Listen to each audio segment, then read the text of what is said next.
جو ہے پروگرام پیش کیا، مبارکباد دیتا ہوں ان کو بھی، ان کے اساتذہ کو، مولانا کی پوری ٹیم کو، ان کے والدین کو، پورے محلے اور بستی کو۔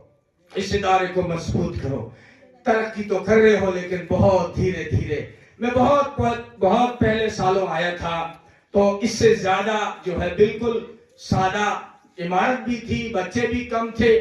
الحمدللہ بچے بڑے ہیں، تعلیم بڑی ہے، اب آپ کی توجہ بھی بڑھنی چاہیے۔ اس بلڈنگ کو مضبوط کرو۔ ہر اسکولیں کیسی ہوتی ہیں؟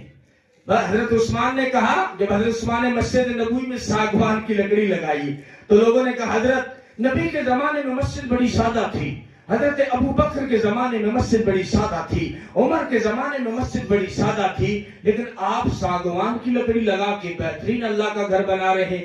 فرمایا تم نے یہ بات تو سنا دی لیکن تم نے یہ بات غور نہیں کی کہ نبی کے زمانے میں گھر بھی سادہ تھے، ابو بکر کے زمانے میں گھر بھی سادہ تھے، عمر کے زمانے میں گھر بھی سادہ تھے۔ اب لوگوں نے بنگلے کھڑے کر دیے۔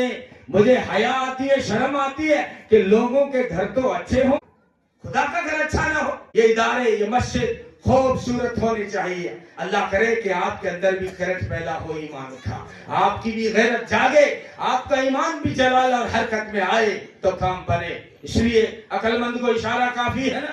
آئندہ آؤں گا، آپ کے اس ادارے کی بلڈنگ مضبوط ہونی چاہیے۔ ایسا پروگرام ہم بڑے بڑے اداروں میں دیکھتے ہیں، کئی جگہ جانا ہوتا ہے۔ کل بھی ہم بہت بڑے جلسے میں تھے، یہ بچوں نے جو پروگرام پیش کیا نا، میرے دماغ میں تھا یار وہ چھوٹا سا وہ مکتب نما پروگرام ہوگا، آدھے گھنٹے میں آ جائیں گے، لیکن بچوں نے بہت بڑے دارالعلوم جتنا پروگرام پیش کر دیا۔